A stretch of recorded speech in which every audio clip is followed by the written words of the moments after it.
পিশাচ কথা। পিশাচ কথা চ্যানেলে আপনাকে স্বাগত বন্ধু। এই চ্যানেলে গল্পের ছলে হাড়হিম করা অলৌকিক ঘটনা শোনানো হয়। আজ তেমনই একটি ঘটনা রইল আপনার জন্য।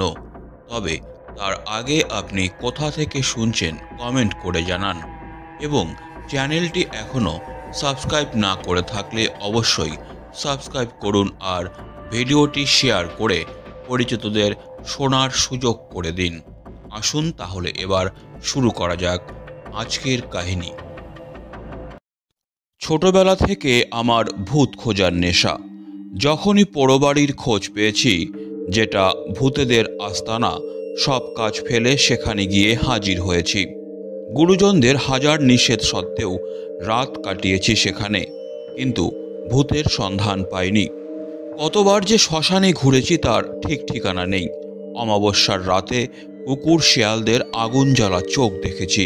এলোমেলো বাতাসে মরার খুলি থেকে অদ্ভুত শব্দ বের হয়েছে, তাও শুনেছি, ভয় পাইনি। সব দেখে শুনে একটা ব্যাপারে নিশ্চিত হয়েছি, ভূত নেই। ভূতের কাহিনী মানুষের কল্পনা। যারা বলেছেন স্বচক্ষে ভূত দেখেছেন, তারা নিছক চোখের ভুলের শিকার হয়েছেন। সভা সমিতিতে, বন্ধু বান্ধবদের আসরে, সরবে ঘোষণা করেছি, যে যাই বলুক, ভূত টুত নেই। প্ল্যানচেট একটা নিছক ধাপ্পাবাজি। ঠিক এমনই সময়ে চিঠিটা এলো। চিঠিটা লিখেছে শৈলেন, আমার কলেজের অন্তরঙ্গ বন্ধু শৈলেন দাস। শৈলেনও আমার মতো বিশ্বাস করত ভূত নেই। ভূতের নিবাস মানুষের অলস মস্তিষ্কের এক কোণে। চিঠিটা খুবই ছোট, মাত্র লাইন দুয়েকের।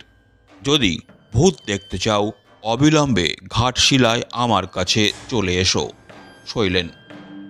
শৈলেনের সঙ্গে কলেজ ছাড়ার পর আর বিশেষ দেখা হয়নি। অন্য বন্ধুদের কাছে শুনেছিলাম সে আমলকি আর হর্তুকির ব্যবসা করে। ঝাড়গ্রাম না ঘাটশিলায় কোথায় রয়েছে। চিঠি পেয়ে বুঝলাম শৈলেন ঘাটশিলায় রয়েছে। হয়তো ভূত টুত সব বাজে কথা। আমাকে তার কাছে নিয়ে যাওয়ার জন্য ভূতের অবতারণা করেছে। জানে এমন করে লিখলে আমি না গিয়ে থাকতে পারবো না। কলেজে অধ্যাপনার কাজ। বছরের মধ্যে ছুটি বেশি। পুজো পার্বণ, গরমের ছুটি তো আছেই। এছাড়া অন্যান্য উপলক্ষে কলেজ প্রায় বন্ধ থাকে। ঠিক করলাম দিন সাতেকের ছুটি নিয়ে ঘাটশিলায় চলে যাব। পুজো কেটে গেছে, বাতাসে শীতের মিশেল। এ সময় ঘাটশিলার জল বাতাস ভালো, কড়া শীত পড়েনি। ভূতের সন্ধান না পাই, স্বাস্থ্যটা ফিরিয়ে আনতে পারবো। যে কথা সেই কাজ। সুটকেস আর বিছানা নিয়ে হাওড়া স্টেশনে গিয়ে হাজির হলাম। ট্রেন ছাড়ার দেরি ছিল। কামরার এক কোণে মালপত্র রেখে একটা পত্রিকা কিনে বেঞ্চের ওপর বসলাম। একটা গল্পের লাইন দুয়েক পড়েছি, হঠাৎ পরিচিত কণ্ঠে চমকে উঠলাম। আরে, কি খবর? মুখ তুলে অবাক হলাম। সামনে দাঁড়িয়ে শৈলেন, বগলে খবরের কাগজ, হাতে রঙিন ব্যাগ। খবর আর কি, ভূত দেখাবার জন্য তুই তো নেমন্তন্ন করেছিলি। ভূতের উল্লেখে শৈলেনের মুখটা ম্লান হয়ে গেল, দুই চোখে আতঙ্কের ছায়া। সে চুপচাপ দাঁড়িয়ে রইল। কিরে, কথা বল। কি বলবো, ব্যাপারটা আমিও ঠিক বুঝতে পারছি না। তোর কথা মনে হলো, তাই তোকে চিঠি লিখলাম। ভালোই করেছিস। ভূত যদি না পাই, তোর ঘাড়ে চেপে 7টা দিন তো খেয়ে আসি। শৈলেন বলল, চল, এবার ট্রেন ছাড়ার সময় হয়েছে। তুই কোন কামরায় উঠেছিস? আঙুল দিয়ে কামরাটা দেখিয়ে দিলাম। দুজনে উঠে পাশাপাশি বসলাম। ট্রেন ছাড়তে আমি জিজ্ঞেস করলাম, কি ব্যাপার বলতো? তুই তো 7 জন্মেও ভূত বিশ্বাস করতিস না, ঠিক আমারই মতন। তবে কি দেখলি? স্পষ্ট দেখলাম শৈলেনের কপালে বিন্দু বিন্দু ঘাম জমে উঠল, গালের পেশিগুলো কেঁপে উঠল থরথরিয়ে। সে মৃদু কণ্ঠে বলল, হঠাৎ বাতি বন্ধ হয়ে যেত, এক তিল হাওয়া নেই। দরজা জানলাগুলো নিজেদের ইচ্ছে মতো খুলছে আর বন্ধ হচ্ছে। পাশের ঘরে খুটখাট শব্দ। গিয়ে দেখি কোথাও কেউ নেই। আজব ব্যাপার, যারাই ভূতের উপদ্রবের কথা বলেছে তারা সবাই ঠিক একই কাহিনী শুনিয়েছে। এই হঠাৎ বাতি নিভে যাওয়া, আচমকা দরজা জানলা খুলে যাওয়া।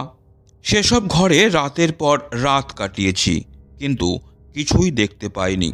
পাশের ঘরে খুটখাট শব্দ ইঁদুরের জন্য। বেড়াল আমদানি করতেই সে শব্দ থেমে গেছে। লাইনের গোলমালের জন্য বাতি হঠাৎ ফিউজ হয়ে গেছে। তাই হাসতে হাসতে বললাম, এসব ব্যাপারে তুইও ভয় পেয়ে গেলি শৈলেন? এর মধ্যে ভূত এলো কোথা থেকে? শৈলেন আমার একটা হাত চেপে ধরল, ভয়ার্থ কণ্ঠে বলল, ওসব কথা থাক ভাই, অন্য কথা বল। যা দেখবার গিয়েই দেখবি। কাজেই অন্য কথা পারলাম, শৈলেনের ব্যবসার কথা। তারপর তোর ব্যবসা কেমন চলছে বল। শৈলেন বলল, প্রথম প্রথম তো বেশ ভালোই চলছিল। আমলকি আর হর্তুকি কোনোটাই কিনতে হতো না। ট্রাক নিয়ে জঙ্গলে গিয়ে স্রেফ পেরে নেওয়া, তারপর সেই ট্রাক বড় বাজারে নিয়ে আসা। তবে ইদানিং খুব মুশকিল হয়েছে। কি মুশকিল? যারা সব জঙ্গল ইজারা নিচ্ছে তারা জঙ্গলে ঢুকতে দিচ্ছে না।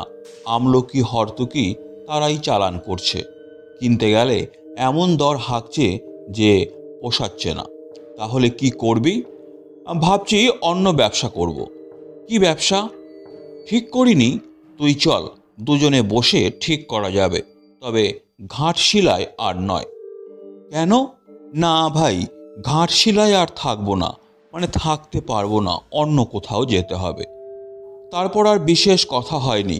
দুজনে দুখানা পত্রিকা নিয়ে ব্যস্ত হয়ে পড়লাম।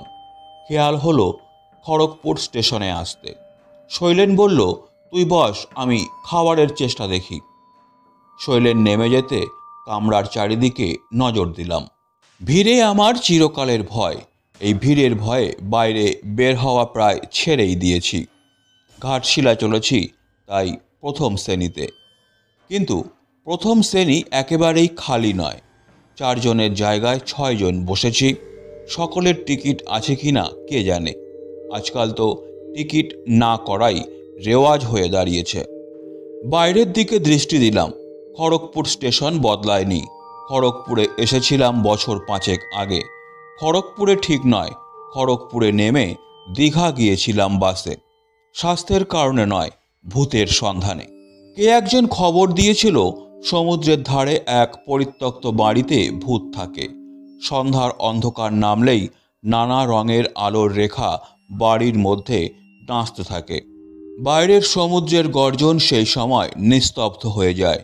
সেই সব আলোর রেখা যার দেখার দুর্ভাগ্য হয় তার মাথায় গোলমাল হয়। খবর সংগ্রহ করে জেনেছিলাম কে একটা লোক সম্পত্তির লোভে কাকে যেন গলা টিপে এই বাড়িতে দম বন্ধ করে মেরে ফেলেছে। সেই লোকটিও আর ফিরতে পারেনি। যতবার বেরোতে গেছে রঙিন আলোর রেখা তার পথ আটকে ধরেছে। শুধু আলোর রেখাই নয়, সঙ্গে করুণ একটা আর্তনাদ। লোকটির মস্তিষ্ক বিকৃত হয়েছিল। অজ্ঞান অবস্থায় অন্য লোকেরা তাকে বাইরে নিয়ে আসে।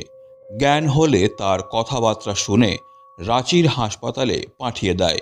সেখানেই কিছুদিন পর লোকটির মৃত্যু হয়। সন্দেহ নেই খুব জমজমাট গল্প। আমি গিয়ে 7 দিন ছিলাম। রঙিন আলো তো দূরের কথা, কোনো আলোই দেখতে পাইনি। শুধু ভাঙা ছাদের মধ্য দিয়ে সমুদ্রের ঝোড়ো হাওয়া হু হু শব্দে বইত। সেই হাওয়ায় জরাজীর্ণ বাড়ির পলেস্তরা ঝুপঝুপ করে খসে পড়ত। দীঘার ভূতের ব্যাপারে নিমগ্ন ছিলাম। খেয়াল হলো ট্রেন নড়ে উঠতে। তাই তো ট্রেন ছেড়ে দিল, অথচ শৈলেন কোথায়? শৈলেন না উঠতে পারলেই মুশকিল। এই প্রথম মনে পড়ল শৈলেনের চিঠিতে তার বাসার কোনো ঠিকানা ছিল না। অবশ্য তাতে খুব অসুবিধা হতো না। ঘাটশিলা এমন কিছু বড় জায়গা নয়, সেখানে বাঙালিও কম নেই। তাদের কাছে শৈলেন দাসের আস্তানা পাওয়া দুরূহ হতো না। একটু পরেই শৈলেন এসে দাঁড়ালো। কিরে, ট্রেন ছেড়ে দিয়েছে, কোথায় ছিলি? একেবারে গরম ভাজিয়ে আনতে একটু দেরি হয়ে গেল। ছুটতে ছুটতে হাতল ধরেছি, নে খা। শৈলেন প্রচুর গরম লুচি এনেছে, লুচি আর তরকারি। খাওয়ার পর ভর পেট বেশ একটু ঢুলুনি এলো। যখন চোখ খুললাম তখন ট্রেন ঘাটশিলা স্টেশনে ঢুকছে। বেশ লম্বা ঘুমিয়েছি। চোখ চেয়ে দেখলাম পাশে শৈলেন নেই। বগলে বিছানা, হাতে সুটকেস ঝুলিয়ে তৈরি হয়ে নিলাম। একটু এগোতেই দেখলাম শৈলেন দরজার কাছে দাঁড়িয়ে আছে। স্টেশনে নামা গেল। বেশ কনকনে বাতাস বইছে, পাহাড়ি ঠান্ডা। স্টেশনের বাইরে আসার পর শৈলেন বলল, তুই এখানে দাঁড়া, আমি একটা সাইকেল রিক্সা ডেকে নিয়ে আসি। এখান থেকে বেশ দূর, রঙ্কিনী দেবীর মন্দিরের কাছে আমার ডেরা। শৈলেন সিঁড়ি বেয়ে বাইরে নেমে গেল। আবছা অন্ধকার, তার মধ্য দিয়ে দেখলাম প্রচুর সাইকেল রিক্সা গাদাগাদি করে দাঁড়িয়ে আছে। গোটা তিনেক ট্যাক্সিও রয়েছে। 10 মিনিট, 15 মিনিট, 20 মিনিট কেটে গেল, দেখা নেই শৈলেনের। আশ্চর্য, সাইকেল রিক্সা ডাকতে এত কেন দেরি হবে? আধ ঘন্টা কাটবার পর বিরক্ত হয়ে মালপত্র নিয়ে বাইরে এসে দাঁড়ালাম। বাইরে তখনও গোটা 6 সাইকেল রিক্সা দাঁড়িয়ে আছে। একজনকে জিজ্ঞাসা করলাম, দেবীর মন্দির চেনো? বলল, হ্যাঁ হুজুর, बैठिए। সাইকেল রিক্সা চালক হাত থেকে বাক্স বিছানা নিয়ে পাদানিতে রাখলো, দরদস্তুরও করতে দিল না। উঠে বসলাম। শৈলেনের অদ্ভুত আচরণের কোনো অর্থ খুঁজে পেলাম না। এ ধরনের রসিকতা অভদ্রজনিত। দেখা হলে সেটা বলে দেব। বেশ খানিকটা পথ ঝাঁকুনিতে কোমরে ব্যথা হয়ে গেল। সাইকেল রিক্সাওয়ালাকে যখনই জিজ্ঞাসা করি আর কত দূর, সে বলে, আগিয়া হুজুর। অবশেষে মন্দির নজরে এলো। মন্দিরের কাছে একটা একতলা বাড়িও দেখতে পেলাম। কাছে যখন আর কোনো বাড়ি নেই তখন ওটাই শৈলেনের আস্তানা হবে। সাইকেল রিক্সার ভাড়া মিটিয়ে বাস্ক বিছানা নিয়ে দরজার সামনে গিয়ে দাঁড়ালাম। হাত দিয়ে ঠেলতেই দরজা খুলে গেল। তার মানে দরজা ভেজানো ছিল। ভেতরে জমাট অন্ধকার। সুটকেস খুলে টর্চ বার করলাম। আমাকে ভয় দেখাবার জন্য শৈলেনের বদমাইশি। আগে ভাগে চলে এসে বাড়ির মধ্যে ঢুকে কোনো ফোন দিয়াছে। ঘরের কোণে টর্চের আলো পড়তেই চিৎকার করে উঠলাম। মেঝের ওপর শৈলেন পড়ে রয়েছে চিত হয়ে, দুটি চোখ বিস্ফারিত। মনে হয় খুব ভয় পেয়েছে। দু কসবে রক্ত গড়িয়ে পড়ছে। তার দেহে যে প্রাণ নেই এটা বোঝার জন্য কাছে যাওয়ার দরকার হলো না। মনে হলো কেউ গলা টিপে তাকে হত্যা করেছে। তখনও টর্চের আলো শৈলেনের দেহের ওপর। তার শরীর ঘুরে গেল। কে যেন দেহটাকে ঘুরিয়ে দিল। চোখ দুটো আরও বিস্ফারিত। গালের মাংসপেশিগুলো তীর করে কাঁপছে। আর দাঁড়িয়ে থাকার সাহস হলো না। তীর বেগে রাস্তার ওপর এসে পড়লাম। ঠিক সেই সময় রাস্তা দিয়ে একটা মোটর ছুটছিল। আর একটু হলেই মোটরের তলায় পড়তাম। চালক ক্ষিপ্ত হাতে মোটর থামিয়ে জিজ্ঞাসা করলো, এ কি, পাগলের মতো ছুটছেন কেন? চাপা পড়তেন যে। জ্ঞান শূন্য হয়ে কেন ছুটছিলাম চালককে বললাম। ভদ্রলোক বাঙালি। গলায় স্টেথোস্কোপ দেখে মনে হলো ডাক্তার। সব শুনে বলল, কি বলছেন আপনি? শৈলেনবাবু তো আজ দিন 10 হলো মারা গেছেন। রহস্যজনকভাবে মৃত্যু। গলা টিপে কারা যেন মেরে রেখে গিয়েছিল। চোর ডাকাত? ডাক্তার মাথা নাড়ল। না না, পয়সা কড়ি সব ঠিক ছিল। জিনিসপত্র একটু এদিক ওদিক হয়নি। বাড়িটার খুব বদনাম আছে। এর আগেও দুজন এভাবে মারা গেছে। কিন্তু আপনি দেখলেন কি করে? পুলিশ তো দরজায় তালা দিয়ে গেছে। বললাম, কই, না তো, দরজা তো খোলা ছিল। চলুন তো দেখি। টর্চের আলো ফেলতেই চমকে উঠলাম। দরজায় বিরাট আকারের দুটো তালা ঝুলছে। ডাক্তার এ নিয়ে আর কিছু জিজ্ঞাসা করলেন না, শুধু বলল, স্টেশনে যাবেন তো চলুন, ওইদিকে আমি যাব। রাস্তায় একটিও কথা হলো না। কোনো কথা বলার মতো মনের অবস্থাও ছিল না। শৈলেনের বীভৎস দু চোখের দৃষ্টি আমাকে মুখ করে ফেলেছিল।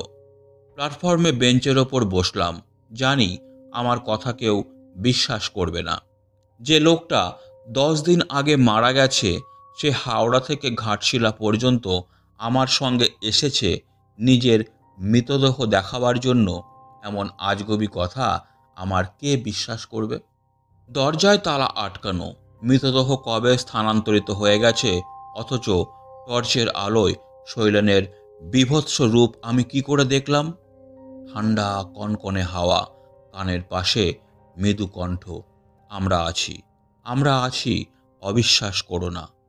অবিকল শৈলেনের গলা।